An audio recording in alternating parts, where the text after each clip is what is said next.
Hello. Hello. How you doing? I'm doing good. How are you? Are you? Yeah. You know, I was thinking of Jordan, how he says hello in the service. Good morning. Good morning. I Yeah. thought we ought to get a whole bunch of us to say something back. Yes. You know? Oh my gosh, you love that. He died. Yeah, wouldn't that be funny? I'm going to have to work on that because I'm going to have to get that down. Anyway, we're glad to see you today, and we know that we just celebrated Palm Sunday, which is what they call the triumphal entry into Jerusalem, right? Yeah. And that is when, people are laying palms and their clothes and making a way as if he is we know he is the king. Yes. Yeah, we know that he's a king, but they're expecting this, regal person that's just going to come in and conquer, right? Yes. And take over and save them from the Roman rule and stuff like that. But yet again, Jesus comes in on a donkey. On a donkey. That's right. Love that. So yeah, a very lowly. So lowly, a lowly animal, and people are treating him like a king. Like a king. Yeah. But he is a king, but for the purposes of what they expected, it is not the kind of king that they. Yeah. Not what they're used to. So there is so much to the Easter story. Yes. And so we decided that we would hit and miss. Yeah. On some there's definitely way more to it, and we just want to be able to get the basics of what it is out there, as we're going to be celebrating Easter here in a little bit. I know. It's coming really quick. Sundays are coming, Easter's are coming, right? Yeah. So he came into Jerusalem, and the reason why he came into Jerusalem was for Passover. Yes. And if you remember, I don't know if you remember, but Passover is because, a celebration that they were, from the Egypt. Exodus. That's right, from the Exodus out of Egypt. Yeah. And so they continually did that, as a remembrance. And so we're coming to, Jesus does the same thing. He's Jewish, and he's going to celebrate Passover. So he takes his disciples up to the room, and they begin to celebrate, with a specific kind of food, and, that all represents a part and piece of their exodus from Egypt. Yeah, and I think the amazing thing is that he makes a new Passover. Yes, he creates basically what we see as communion, and he has the cup with the wine that represents his blood, and he says, "Do this in remembrance of me." And then the bread, he breaks it, and that he also you eat in remembrance.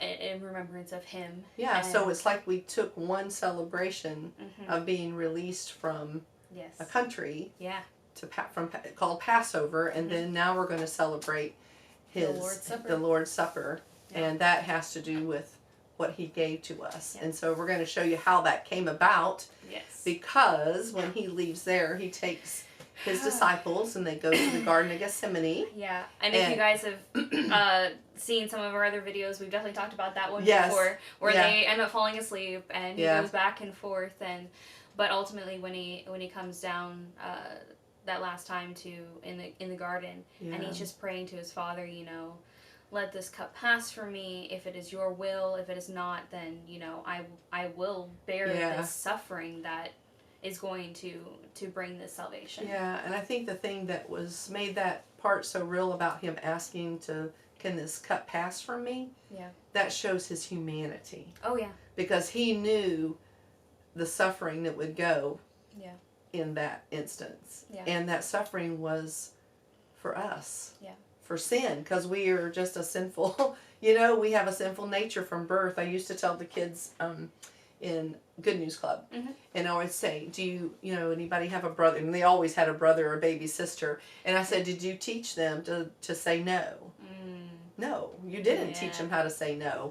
Or did you teach them to be disobedient, to run away from you, or to take your toy or whatever? You don't teach them those things. Right. So we are born with a sinful nature. Yeah. And so God had to do something because we couldn't follow all the rules. Yeah. So he put Jesus here to take the place of our disobedience, really. Yeah. And at the Passover, he had talked about there's going to be one of you who will betray me, and one who will deny me. That's right. And right after his prayer to God, is when Judas betrays him. The betrayal. And I just can't imagine. He knew his betrayer, and he still loved him. I know. That is the ultimate, like, love your enemy. Like, I know, that it is. Well, he even washed his feet. Yes.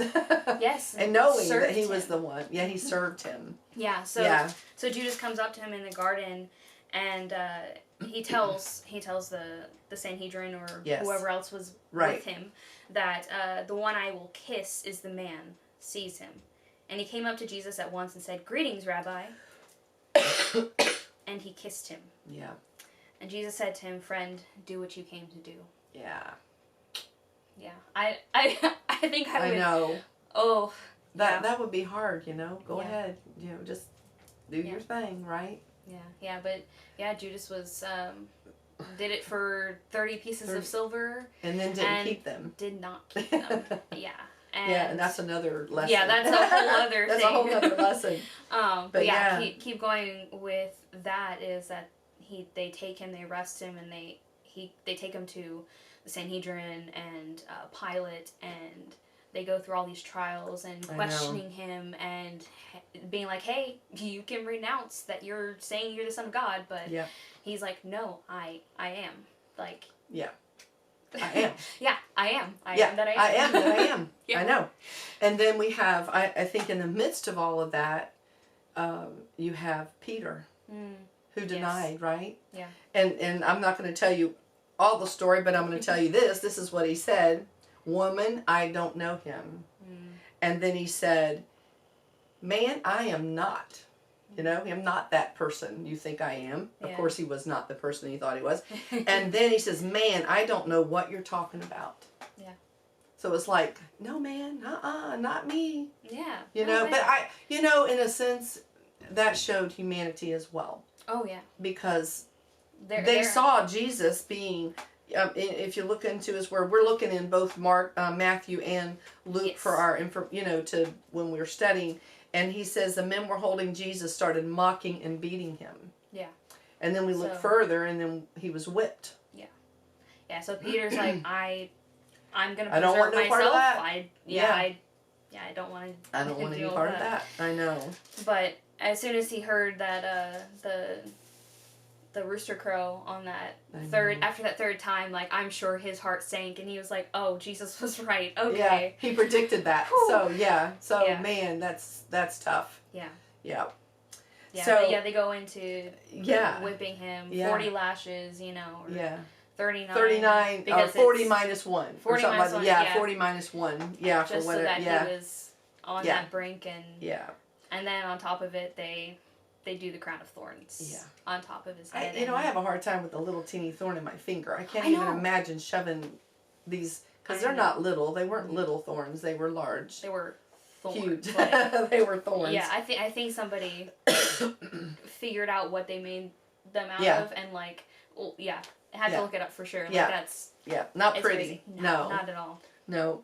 And what was so crazy, and this verse that I'm fixing to read talks about, but they kept up the pressure. So it was like, wah. Did not let up. Demanding with loud voices that he be crucified. Yes. And not the facts, not the truth, not the, what was, being presented in his defense. Mm-hmm. The voices won out. Yeah. Mob mentality. That's right. Mob mentality. Yeah. So their voices won out, and so he was taken away. Yeah. Yeah. To be crucified. Yeah. Yeah.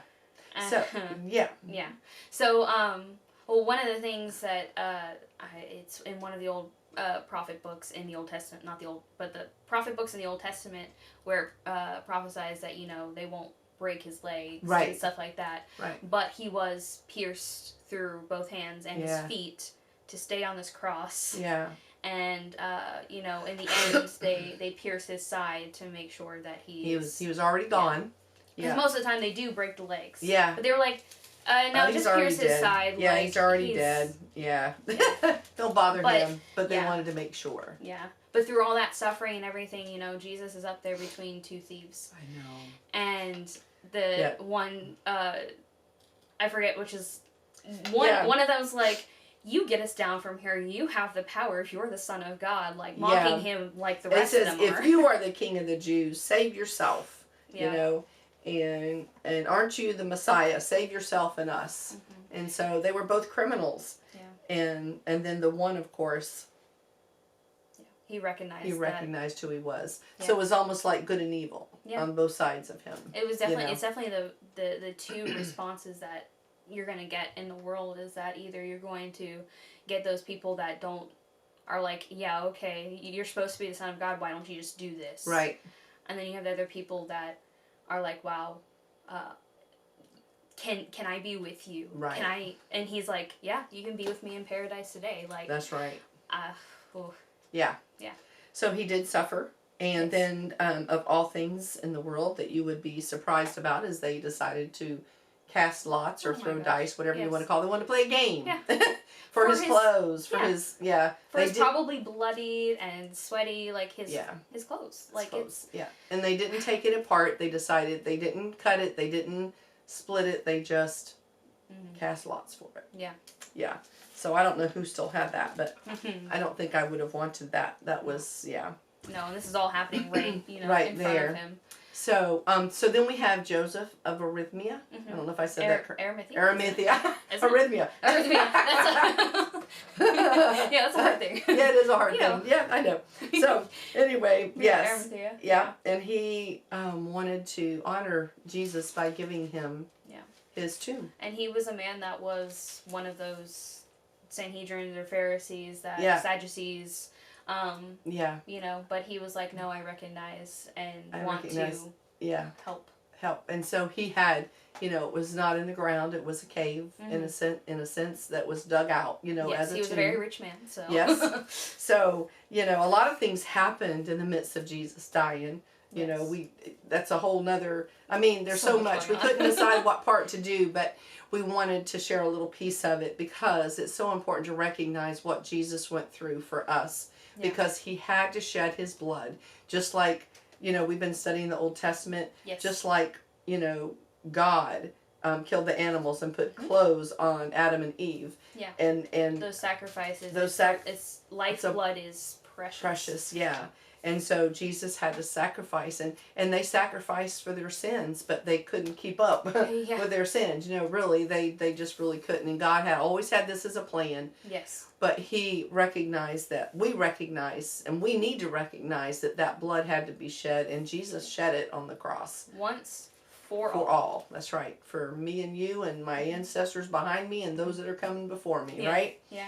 And so they did take him from the cross, they put him in the tomb, they rolled a very heavy rock in front of it because they didn't want anybody, either they didn't want somebody to come steal his body, or I don't know what they were expecting. Oh yeah, they definitely thought He'd that. already and they put the seal of the governor on there, like wax, so if it got broken, they knew, somebody came and stole the body. Yeah, which didn't happen because he rose from the dead just as he had said he would, and we go into Friday where we celebrate, I guess you would say celebrate, Good Friday, but we recognize, maybe not celebrate, but we recognize Good Friday for the day that his life was given for us. Yeah. And like I said, there was a lot of things. The earth shook, the veil tore, a lot of things happened in the midst of that.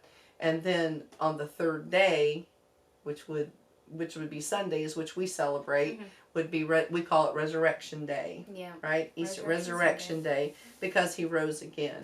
And it took me a long time to recognize that he was not just a spirit, he was real. Yes. I don't know what it was a physical body. Yeah. And that really was interesting. Yeah. And one little tidbit, they did wrap him in linen. Yeah. And they did, when they opened, when the women came to the tomb, that linen was, his head linen was folded. Yes. And there's kind of a symbolism to that. Yeah. It's a thing of like, I think we've talked about this before too, but like if the master was at the dinner table? Yeah, was at the dinner table. And he was going to come back. Yes, and he was going to come back, then he would fold it nicely. If he was done, just kind of toss it yeah, away. like you know how you do. You take it out of your lap and you toss it on the you're like, I'm done with it. On the table. Yeah. Mm-hmm. But Jesus it was folded because there is that second coming. But yeah. And to prepare us for that second coming, he was able to die and rise again and then give us the Spirit to... Yeah. And when we accept Jesus Christ into our heart, when we believe all that we talk about, all that his word says about him, about God, about creation, about, his walk on earth and what's coming, and all the writers in here that were inspired by God, when we believe all of that, we just have to believe in who he is. Yep. That resurrected Savior. He is the way, the truth, and the life. That's right. Yeah. Yep. Every day. And thankfully that's what we have to do, was we just have to believe. We have to believe. In him. And we think about those in the past, and all they had to do was have faith. Yes. And faith and belief come together. Oh, yeah. Yeah. So that's just a quick and short. We did a quick and short story of that, but we hit some highlights, and to recognize that, we're all human. We all need a Savior. Yeah. And he's the only one that can do it. He did it all for you. He did it for you. He did it for me. He did it for everybody. That's right. And then that becomes our job as Christians to just share that. And share that. Yeah. Once you've accepted him, you're going to want to share him. Yeah. That encounter that you have. That's right. Great. Hey, if you want to come to a sunrise service, come on over to Eden. We're going to have it at 7 o'clock, right? Yeah. We're going to have breakfast. If you don't bring anything, you can still eat. I think Pastor's making pancakes, and they're making bacon and sausage. Mm-hmm. And then a few casseroles will be spread around, and we'll be happy to share, so don't feel like you have to bring something. And then Sunday school, and then service. Yeah.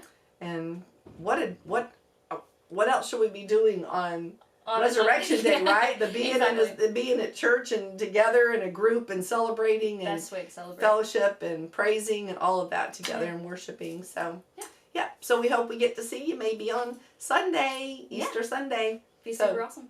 You guys have a great week, and we will catch you later. Bye. Happy Bye. Easter. Happy Resurrection Day. Yeah.